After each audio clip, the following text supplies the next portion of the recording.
Purple Robe here, and I've got a new short story for you entitled Special. I'm going to try a different sort of intro. It's going to be like a kind of a Twilight Zone-y intro. So check it out, and if you like it, let me know. Meet Robert. Robert is a man who is destined for greatness, or so he believes. He believes that he's special, and maybe he is. And maybe he's about to find out exactly what being special really means. Enjoy. I don't know. I've always just considered myself to be special. Not saying I'm any better than anyone else or anything like that. It's just that I've always known I was destined for a life unlike most other people. I just do things my own way. My grandma, who raised me, used to say I marched to the beat of a different drummer, and that wherever I ended up, it would be somewhere special. Grams was very religious. I never went to church or anything with her. It wasn't my thing. But when she came home on Sundays, I always got an earful about how the Lord had plans for me. She didn't know what they were or when they might come to fruition, but she told me I was in his mind for sure. I guess she was the first one who called me special, and I suppose I believed her. So she didn't give me a hassle when I said I wasn't going to college after high school like all my friends. She said, they all go to college, and what does it get them? A job in an office that sucks out their souls. Sure, some of them make some money. Maybe some of them make a lot. But does it make their lives rich? You're special, Robert. You're going to do things that no one else does. And I did. I went to Alaska. I worked on a crabbing ship for years. That was almost 30 years ago. And in all the time since, I never met a single other person who's done that. And to tell the truth, the money was pretty damn great, though I've never cared much for the things that money can bring. And when I tired of that, I moved to Seattle and parlayed my screwing around on the guitar into a fairly decent grunge band. In fact, I was in 3 different bands, and though none of them hit it big, I did a 12-state tour with one of them, and another one opened for Pearl Jam in the days before they became famous. And all that time, I knew, even when I was sleeping in rat-infested motels on the road, earning barely more than what it cost to eat, that I was destined for something special. Whenever I was in doubt about my life choices, Graham's words came back to me. She said, every experience could lead to that something special that I was destined for. And I loved to learn and try stuff. I played every game. I studied every science. I read every book I could get my hands on. I watched every movie. I listened to all kinds of music, no matter what the genre. I became a walking trivia index. And I certainly wasn't lonely. I talked to everyone I could find, no matter the age, gender, sexual persuasion, personal philosophies, world or political views. Everyone was a potential friend because everyone or every experience could lead to that special something that I was destined for. And they weren't all just friends. I'll admit, I messed around with quite a few chicks before I met this one that I really liked. And I thought she was the one because, well, Lana told me that I was special. There was something about the way she spoke that reminded me of my grandmother, and so I stopped traveling around. And we got a place, and I worked all sorts of jobs to make a good living for us, all the while knowing that one day something would happen to make our lives great. I did everything. I worked in office cubicles. I worked at the gas station. I became a massage therapist for a while. I washed windows on skyscrapers and read water meters for the city. I didn't like doing a lot of those things, but Lana and I had little Susie Q after a bit, and, well, we had to take care of her right. Still, even when I thought my life had stopped moving forward, and I was becoming like everybody else, I always knew something amazing was just around the bend. I was special, and now I had a special daughter, so soon enough something would happen. I just knew it. That was when Grandmother died, and before she died, she told me one last time how special I was, and that soon enough, something amazing was going to happen to me.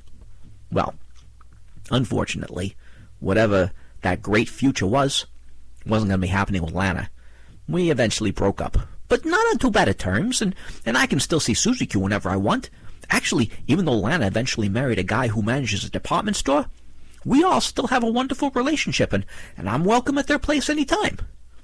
In my 40s, I fell in with some cool people, and we all got together and bought a yacht. There were 8 of us, and we all lived on the boat as we sailed it from port to port. It was quite a special life, traveling here and there, meeting many wonderful people and becoming a part of their lives for just a bit, and then going somewhere else and doing it all over again. As the years went on, the yacht became more and more dilapidated, and one by one the other owners moved on and sold their parts of the boat to the people who stayed until I was the last one. By then, the boat was basically just a house that could no longer sail, that I kept in a marina I could barely afford, and I lived on it. Anyway, I finally sold it to a guy and his teenage son who wanted to fix it up and flip it. With the money I got, I was able to get a little apartment near Suzy Q, and I took a job making pizzas. It was fun! At first, eventually, I guess it became kind of a grind, like most other jobs I've had, and I've had a lot of jobs, but I did it. Well, I did it until I got fired. But I didn't sweat it too much, just like I never had in the past. There was always something special waiting around the corner. I just had to wait for it to happen. Grams told me, I'm special. I can feel it.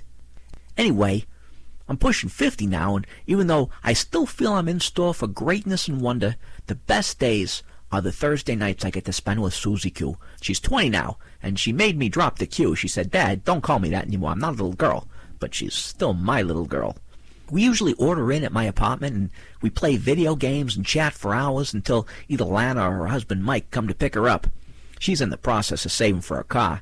She wants to start her own business, baking pastries, but she didn't know where to begin, so I made her a proposition. She should just stop baking stuff. I would take it to the subway station nearby and sell it to the folks going to work every morning. We'd figure a good way to split the money we made so that we were both happy, and that was that. Suzy Q was ecstatic, and that's how I became a pastry salesman. Didn't take long until I got a table and a chair to help me along. The table gained a huge umbrella so I could sell rain or shine, and the umbrella eventually became a tent.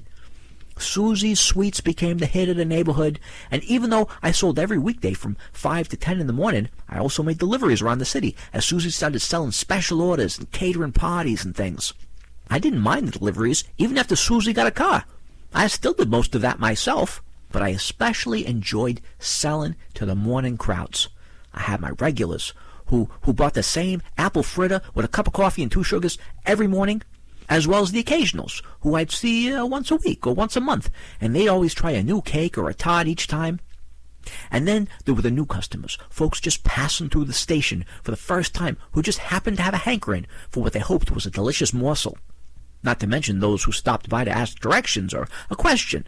One time, 2 guys had a bet on the correctness of a particular chess move, and I was able to solve the dispute. I love chatting with the passers-by. I see my grandmother in every new face, and each contact with people new and old is special. Somehow, I knew this is the place I'm supposed to be, and that one day I might meet someone here on the street corner that will change my life, and things will just explode from there. Could be the woman of my dreams. Or a guy who wants to collaborate on a business deal, or who knows what.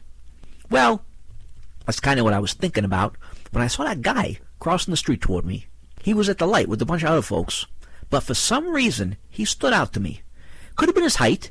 He was really tall, maybe 6'6", and way too thin, with deep chestnut black skin. Or it could have been his clothes that looked like a patchwork quilt in grays and browns and rusty oranges. He wore a fedora with a feather tucked in the band jauntily on his head, and dark sunglasses, even though the crisp, chilly morning was somewhat overcast. But no, it was definitely the case he carried. Looked like it might be for a violin or possibly a banjo. It was covered with stickers. I couldn't make out any pictures from the distance, but they were all very brightly colored. There was something odd about this fellow, and I couldn't quite place what it was. His small group of folks had crossed to my side of the street, and as he walked by, I wished him a good morning, as I have done to countless souls in the last few years that I've been selling sweets on this corner. I've gotten practically every response and reaction imaginable from this greeting, but quite often folks simply walk on by without comment, possibly too busy to bother with me, or maybe so absorbed in their thoughts that they didn't hear me at all. But this fellow heard. He stopped abruptly as he turned to face me. I got the distinct feeling that he was completely blind behind those dark glasses, which was crazy, because no one could walk the way he was walking if he was blind. "I'm wonderful," he replied, and I couldn't tell if he was looking at me or my wares. I'm guessing it was the pastries, because he kind of looked like he was trying to smell them, which was futile through the plastic wrap I put on each snack to keep them oven-baked fresh. Couldn't place his accent either, but I liked it. I pushed my inquisitiveness to the forefront, because most people coming to catch the train are always in a hurry, so I knew I was dealing with limited time. I asked about his instrument case, which I could now see was covered with travel stickers showing all sorts of exotic lands. They definitely intrigued me. I loved to travel. The man did his sniffing thing again, and it almost appeared as if he was listening to someone else speaking who I couldn't see. I got that sense again that he was blind, and he was silent for such a long time I was sure I had offended him in some way, and he was just going to walk off without satisfying my curiosity. But he looked right at me when he finally spoke. "It's a Guarneri violin," he said. And at first, I couldn't even comprehend. A Guarneri violin, I thought? If most people know anything at all about violins, or indeed great violin makers, the only name that comes to mind is Antonio Stradivari. He is certainly thought of as the greatest violin maker to ever live, but probably the only luthier great enough to rival him was his contemporary Bartolomeo Giuseppe Guarneri, known as Del Gesù. In fact, of the top 10 most expensive violins in the world, 3 are Strats, and a whopping 7 were created by Del Gesù Guarneri. "Really?" was all I could stammer out in utter shock. A wide smile crossed the man's lips, and once again he appeared as if he was listening to something I couldn't hear. He nodded, though I couldn't tell if it was to the unheard voice or to my query, and he said, "I am amazed that you have heard of it. You must be quite the violin enthusiast." I surely am. I mean, I've studied the history of many instruments, but violins are one of my favorites. "Would you like to see it?" he asked. Would I? Oh, of course I would. He brought his fist up to his shoulder, sticking his thumb out so it was pointing directly behind him at the elevator there. "I'll show it to you in there," he said. "I cannot expose it to the sunlight." Of course, I thought. It's 300-year-old wood. I would want to expose it to as few elements as possible. I looked around the corner. The group he had crossed with had already made its way down the escalator, and the street looked pretty empty. The folks always came in about 10-minute waves as the trains came and went. There was no one to watch my booth if I left it, but if I was quick, I'm sure I could be back before the next group passed by. I wasn't really too concerned about theft that much, but I always hated to miss a sale if I could avoid it. Still, this was too good to pass up. Few people had ever seen an actual, real-life Guarneri that wasn't behind a thick wall of glass in some museum. This was a truly special opportunity, and I wasn't going to miss it. I glanced about one last time. The last pedestrian had walked out of view. This was the perfect time to ditch the booth for a moment. I came out from behind the table and followed the tall man into the waiting elevator car. He pushed the button and said, "Let's wait for the doors to close, so we can have as little direct sunlight as possible." Yeah, whatever. I was dying with anticipation as he unsnapped the clasp that held the case closed. And just before the top swung up, exposing the delicate and precious piece of musical history, I knew it. This was it. This was the moment I had lived my whole life to get to. Maybe I'll become friends with this tall foreigner. Maybe he'll bring me into his world, where people carry around priceless instruments all the time, and where the folks in his circles will recognize me for what I truly am. Special. Like them. Maybe. I licked my lips in anticipation as the case opened, revealing hairy, dead squid of some sort. Then its dead squid eyes opened, and when I looked into them, I can't even explain the horror that filled my brain. I opened my mouth to scream, but no sound emerged because it's... the only word I can use to describe it is pseudopod. Shot out faster than any bullet and rammed itself down my throat, immediately severing my vocal cords as it pushed its way down my esophagus, expanding as it went to fill every inch of the inside of me. The rubbery mass quickly made its way towards my stomach, filling the inner walls. I could see my tummy bulge out grossly from beneath my shirt, and I could feel the stickiness of the tentacles inside me bonding into my flesh. The pain was so intense and immense that it literally couldn't get any worse. And then it did. The pseudopod began to withdraw itself, but since it had attached itself to my insides like superglue, it was pulling me up with it. And that's when my pain-addled mind realized that not only was this hairy squid arm pulling me inside out, but it was also eating what it was grabbing. I could feel my arms and legs tug up into my clothes as they were being sucked into the monster in the tall man's instrument case.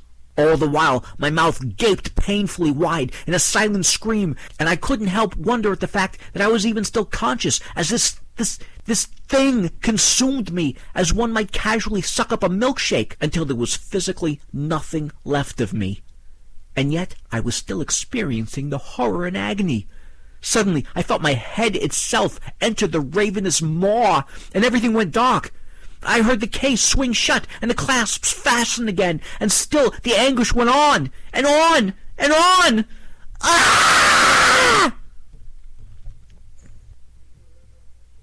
The elevator door opened, and Mubondu stepped onto the platform. He'd missed the train, but the next one would be there in about 8 minutes. Mubondu was completely blind, but when he carried the Dark Lord Hastur, it was never an issue. His master allowed him something that passed for sight. In fact, it was better than seeing. What an amazing turn of events, thought Mubondu. Meals like this were few and far between for Hastur. He could only ingest certain people in this way, people who had very specific traits. These folks came along maybe once every few hundred years, and even then, not only did conditions have to be just so, or it was no dice, but the great god had to choose the particular human. And even though they came so seldom, it was even more rare for the human to be selected. And yet, here was this random person who had given the Lord one of the most sacred and holiest gifts possible. Mubondu wondered if this man fully realized just how special he was. Mubondu sat down on a bench, cradling the violin case with its precious cargo, and waited for the next train. So that was special. If you enjoyed it, please like, share, and subscribe. And also, I haven't mentioned before, when you subscribe, don't forget to click the little bell icon, because that allows you to know when I drop my videos. YouTube will not let you know unless you click the bell icon. So try that.